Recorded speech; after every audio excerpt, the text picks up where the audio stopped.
जय मसी सबैजनालाई, तपाईहरु सम्पूर्णलाई फेरि पनि मेरो मिनी ब्लगमा स्वागत गर्दछु। आज चाहिँ म मेरो भान्साबाट भिडियो ल्याएको छु। यहाँ मैले खाना पाकेर पनि तरकारी पकाउन सुरु गर्यो।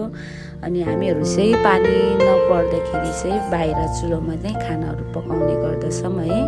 अनि चुलोमा पकाएको चाहिँ एकदमै टेस्टी पनि हुन्छ र छिटो पनि पाक्ने भएको कारणले चाहिँ प्राय हामी चुलोमा पकाउने गर्दछौं। ग्यासमा चाहिँ सानो आगो बलेको भएर छिटो पाक्दैन। अनि दिउँसोखेरि चाहिँ म मम्मीको घरमा गएको थियो। अनि मम्मीले भित्र खाजा छ, पहिला खाजा खाऊ भन्न थाल्यो। त्यहाँनिर कामहरु थियो अनि चटपटी ल्याउनु भएको रहेछ, चटपटी खायो मैले चाहिँ। अनि त्यसपछि चाहिँ बाहिर फेरि कामहरु सुरु हुँदै थियो। अनि यो काम चाहिँ हाम्रो यो केराको बुङ्गाहरूलाई चाहिँ काटेर चाहिँ सुकाउनु पर्ने काम थियो। अनि यो चाहिँ पछि टमाटर बारीमा चाहिँ टमाटरको बोटहरु बाँड्नको लागि हो। अनि अहिले कामहरु धेरै छैन, त्यही भएर हामीले यो बुङ्गाहरु ल्याउँदै काटेर सुकाउन थाल्यो। अनि यता मेरो श्रीमानले चाहिँ फ्रिजमा पानी भरेर राख्न थाल्नु भएको थियो। अनि फेरि यहाँ सबैजनाले काम गर्दै हुनुहुन्छ।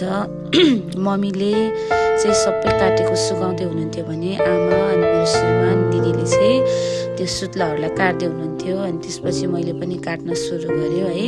अनि यो चाहिँ अहिले घाम हुँदाखेरि चरक्क घाम हुँदाखेरि चाहिँ सुकायो भने चाहिँ एकदमै राम्रोसँग सुक्ने भएको कारणले हामीहरूले चाहिँ यो त्यतिकै बसिरहनु भन्दाखेरि चाहिँ यो कामहरु गरेको। अहिले बारीमा खासै कामहरु छैन, अलि पछि चाहिँ कामहरु सुरु हुन्छ। अनि यता चाहिँ मेरो श्रीमानले चाहिँ साइज अनुसारको काटेर राख्नुभयो यो बुङ्गाहरुलाई चाहिँ। अनि बिस्तारै बिस्तारै यो कामहरु हामी घरमा बस्दाखेरि चाहिँ गर्ने हो भनेर चाहिँ। अनि त्यसपछि चाहिँ म यो कामहरुलाई त्यतिकै छोडेर चाहिँ जान थाल्यो चर्चतर्फ। अनि चर्चमा पनि अलिकति थोरै काम थियो हामीहरुको चाहिँ। अनि मैले त्यहाँ चिसो पानी बोक्दै चाहिँ चिसो पानी लगेर चाहिँ जाँदैछ चर्चमा। अनि चर्चमा पनि आइसक्यो। चर्चमा चाहिँ के काम थियो भने यहाँनिर चाहिँ गार्डन बनाउने भनेर हामीले विचार गरेको थियो। एकदमै झाडीहरु भइरहेको थियो। अनि भित्र बहिनीले चाहिँ पहिला खाजा खम्दिरी फेरि पनि। अनि खाजा खाएपछि चाहिँ एकैचोटी हामी काम गरौँ भन्न थाल्यो। यो पानीपुरी चाहिँ अस्ति जवन संगतिमा उफ्रेको पानी यो पुरी थियो। अनि हामीले फेरि पनि आलु उसिनेर पानी बनाएर चाहिँ हामीले फेरि खान थाल्यो। एकदमै टेस्टी भएको थियो है।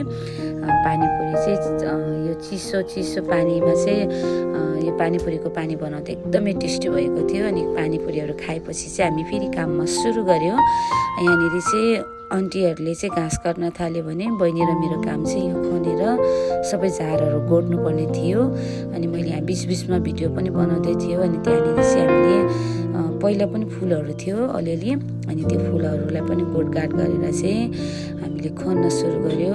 मेरो काम चाहिँ खन्नु पर्ने थियो भने बहिनीको काम चाहिँ त्यो सबै मैले खनेको झारहरुलाई जिलाउनु पर्ने थियो। अनि बहिनीले यहाँ बीचमा भिडियो पनि बनाउँदै हुनुहुन्थ्यो।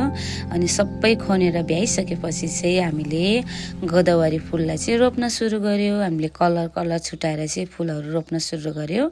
अनि भोलिपर्सि जाडो महिनामा एकदमै ढकमक्क भएर फुलिन्छ।